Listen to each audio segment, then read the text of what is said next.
What's up, guys? Dr. Ryan here. Today I'm going to be demonstrating a drill that is going to use a resistance band for assistance as we perform this modified kickstand RDL. Now, I'm using the kickstand RDL position oftentimes to encourage things like restoring hip internal rotation, getting expansion and opening through the lower back. And basically, we think about when we need to hinge or move ourselves forward, bend and reach forward. I want to maximize the hips and pelvis ability to essentially be the leaders in that movement and maybe take the low back out of the equation a little bit, or at the very least make the low back feel neurologically safer as we get into these positions. So I've got my resistance band set maybe a little bit below hip height here. I've got my J hooks facing me this way because I'm going to be pushing down and forward. We want to make sure we don't fall off the front of the squat rack here. But this is going to be our starting setup. So if I'm trying to work on the left hip internal rotation, that's going to be my lead leg. So I'm going to get into this kickstand position where I have a bent knee on this front leg, tippy toe pressure on the back right toes here. That's going to stay true throughout the entire motion. Now I'm going to have my hands and arms locked forward, and as I perform this hinge, I'm kind of coursing forward at this down and forward reach type of position. Now notice my shin and my knee, it's in this kind of forward type of position.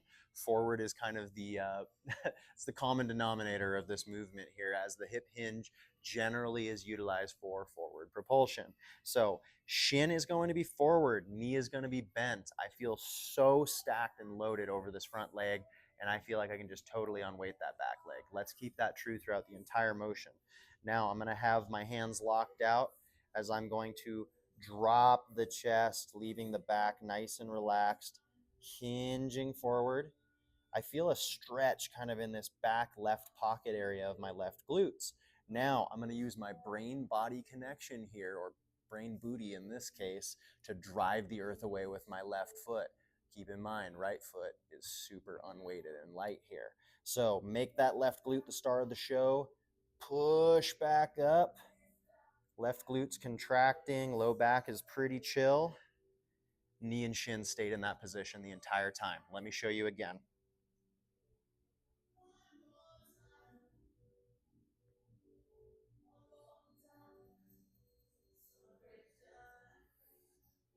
And as simple as that may seem, just hinging forward over that left leg, 2 reps in, I feel a fair amount of fatigue in that left glute. So this is your move to start working on hip internal rotation, getting into those forward bending positions or hinge positions while taking the low back, not out of the equation, but giving it some assistance. So especially if you're one of my folks with chronic low back pain, this should feel neurologically more safe to train the movement patterns that you need to restore.